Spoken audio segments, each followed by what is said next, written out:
जय राम जी की। श्री वाल्मीकि रामायण युद्धकांड 48वां सर्ग। सीता जी का विलाप और त्रिजटा का उन्हें समझाना और श्री राम लक्ष्मण के जीवित होने का विश्वास दिलाकर पुनः लंका लौट जाना। अपने स्वामी श्री राम को तथा महाबली लक्ष्मण को मारा गया देख शोक से पीड़ित हुई सीता बारंबार करुणाजनक विलाप करने लगी। सामुद्रिक लक्षणों के ज्ञाता विद्वानों ने मुझे पुत्रवती और सधवा बताया था। आज श्री राम के मारे जाने से वे सब लक्षण ज्ञानी पुरुष असत्यवादी हो गए। जिन्होंने मुझे यज्ञपरायण तथा विविध सत्रों का संचालन करने वाले राजाधिराज की पत्नी बताया था, आज श्री राम के मारे जाने से वे सभी लक्षणवेत्ता पुरुष झूठे हो गए।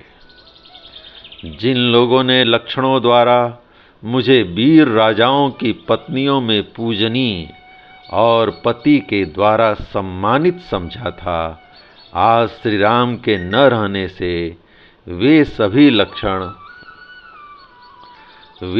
लक्षणज्ञ पुरुष मिथ्यावादी हो गए।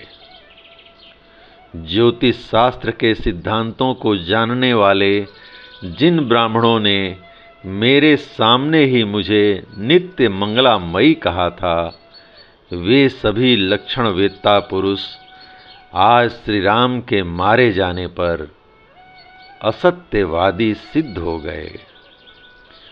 जिन लक्षणभूत कमलों के हाथ पैर आदि में होने के कारण कुलवती स्त्रियां अपने पति राजाधिराज के साथ सम्राज्ञी के पद पर अभिषिक्त होती हैं, वे मेरे दोनों पैरों में निश्चित रूप से विद्यमान हैं। जिन अशुभ लक्षणों के कारण सौभाग्य दुर्लभ होता है और स्त्रियां विधवा हो जाती हैं, मैं बहुत देखने पर भी अपने अंगों में ऐसे लक्षणों को नहीं देख पाती, तथापि मेरे सारे शुभ लक्षण निष्फल हो गए। स्त्रियों के हाथ पैरों में जो कमल के चिन्ह होते हैं, उन्हें लक्षणवेत्ता विद्वानों ने अमोघ बताया है, किंतु आज श्री राम के मारे जाने से वे सारे शुभ लक्षण मेरे लिए व्यर्थ हो गए। मेरे सिर के बाल महीन बराबर और काले हैं, भौहें परस्पर जुड़ी हुई नहीं हैं, मेरी पिंडलियां घुटनों से नीचे के भाग गोल गोल तथा रोम रहित हैं, तथा मेरे दांत भी परस्पर सटे हुए हैं। मेरे नेत्रों के आसपास के भाग, दोनों नेत्र, दोनों हाथ, दोनों पैर, दोनों गुल्फ, तखने और जांघें बराबर विशाल एवं मांसल हैं।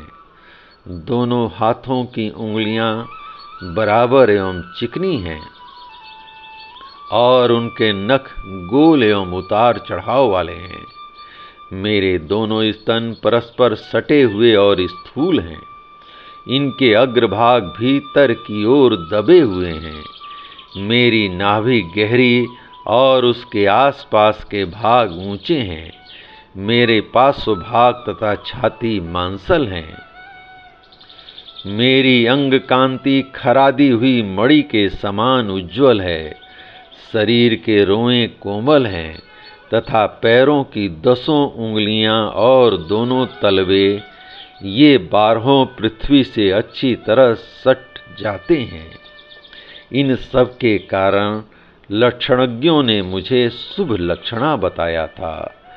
मेरे हाथ पैर लाल एवं उत्तम कांति से युक्त हैं, उनमें जौ की समूची रेखाएं हैं तथा मेरे हाथों की उंगलियां जब परस्पर सटी होती हैं, उस समय उनमें तनिक भी छिद्र नहीं रह जाता है। कन्या के शुभ लक्षणों को जानने वाले विद्वानों ने मुझे मंद मुस्कान वाली बताया था।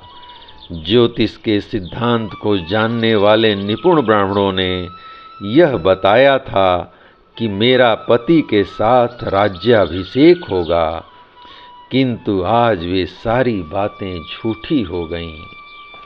इन दोनों भाइयों ने मेरे लिए जन स्थान को छान डाला तथा मेरा समाचार पाकर अक्षोभ्य समुद्र को पार कर दिया, किंतु हाय, इतना सब कर लेने के बाद थोड़ी सी राक्षस सेना के द्वारा जिसे हारना इनके लिए गोपद को लांघने के समान था, वे दोनों मारे गए।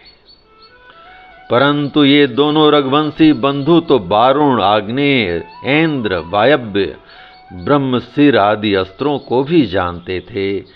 मरने से पहले इन्होंने इन अस्त्रों का प्रयोग क्यों नहीं किया?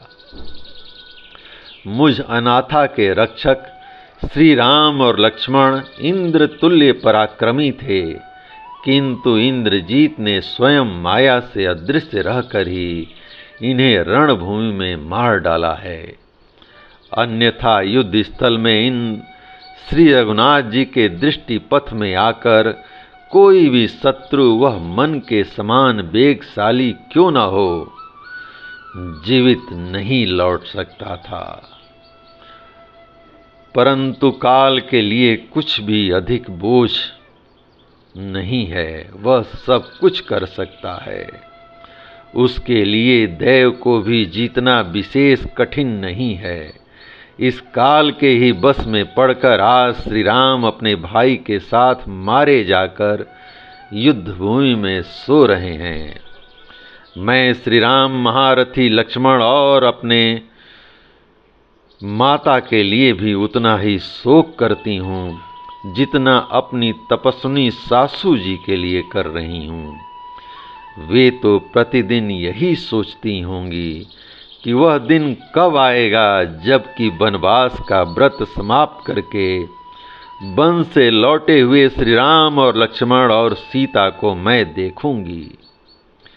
इस प्रकार विलाप करती हुई सीता से राक्षसी त्रिजटा ने कहा, देवी विषाद मत करो, तुम्हारे ये पतिदेव जीवित हैं। देवी, मैं तुम्हें कई ऐसे महान और उचित कारण बताऊंगी जिनसे यह सूचित होता है कि ये दोनों भाई श्री राम और लक्ष्मण जीवित हैं। युद्ध में स्वामी के मारे जाने पर योद्धाओं के मुंह क्रोध और हर्ष की उत्सुकता से युक्त नहीं रहते, किंतु यहाँ वे दोनों बातें पाई जाती हैं, इसलिए ये दोनों जीवित हैं। विदेह नंदनी, यह पुष्पक नामक विमान दिव्य है। यदि इन दोनों के प्राण चले गए होते तो वैधव्य अवस्था में यह तुम्हें धारण नहीं करता। इसके सिवा जब प्रधान वीर मारा जाता है तब उसकी सेना उत्साह और उद्योग से हीन हो युद्ध स्थल में उसी तरह मारी मारी फिरती है जैसे कर्णधार के नष्ट हो जाने पर नौका जल में इधर उधर बहने लगती है। परंतु तपस्विनी, इस सेना में किसी प्रकार की घबराहट या उद्वेग नहीं है। यह इन दोनों राजकुमारों की रक्षा कर रही है। इस प्रकार मैंने प्रेम पूर्वक तुम्हें यह बताया कि ये दोनों भाई जीवित हैं। इसलिए अब तुम इन भावी सुख की सूचना देने वाले अनुमानों से निश्चिंत हो जाओ। विश्वास करो कि ये जीवित हैं। तुम इन दोनों रघुवंशी राजकुमारों को इसी रूप में देखो कि ये मारे नहीं गए हैं। यह बात मैं तुम्हें स्नेह बस कह रही हूँ। मिथिलेश कुमारी, तुम्हारा शील स्वभाव तुम्हारे निर्मल चरित्र के कारण बड़ा सुखदायक जान पड़ता है, इसलिए तुम मेरे मन में घर कर गई हो। अतएव मैंने तुमसे न तो पहले कभी झूठ कहा है, न आगे ही कहूँगी। इन दोनों वीरों को रणभूमि में इंद्र सहित संपूर्ण देवता और असुर भी नहीं जीत सकते।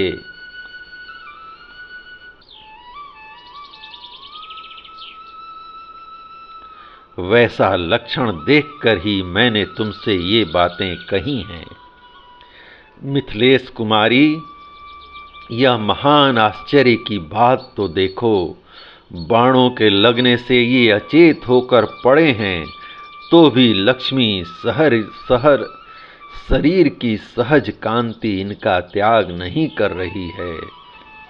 जिनके प्राण निकल जाते हैं अथवा जिनकी आयु समाप्त हो जाती है, उनके मुखों पर यदि दृष्टिपात किया जाए तो प्रायः वहाँ बड़ी विकृति दिखाई देती है। इन दोनों के मुखों की शोभा ज्यों की त्यों बनी हुई है, इसलिए ये जीवित हैं। जनक किशोरी, तुम श्री राम और लक्ष्मण के लिए शोक, दुख और मोह त्याग दो, ये अब मर नहीं सकते। त्रिजटा की यह बात सुनकर देव कन्या के समान सुंदरी मिथिलेश कुमारी ने सीता हाथ जोड़कर कहा, बहन ऐसा ही हो। फिर मन के समान वेग वाले पुष्पक विमान को लौटाकर त्रिजटा दुखनी सीता को लंकापुरी ले आई। तत्पश्चात त्रिजटा के साथ विमान से उतरने पर राक्षसियों ने उन्हें पुनः अशोक वाटिका पहुंचा दिया। बहुसंख्यक वृक्ष समूहों से सुशोभित राक्षस राज की उस विहार भूमि में पहुंचकर सीता ने देखा और उन दोनों राजकुमारों का चिंतन करके वे महान शोक में डूब गईं। जय राम जी की। इस प्रकार श्री वाल्मीकि निर्मित आर्ष रामायण आदि काव्य के युद्ध कांड का 48वां सर्ग प्रभु श्री राम की कृपा से पूर्ण हुआ। जय राम जी की।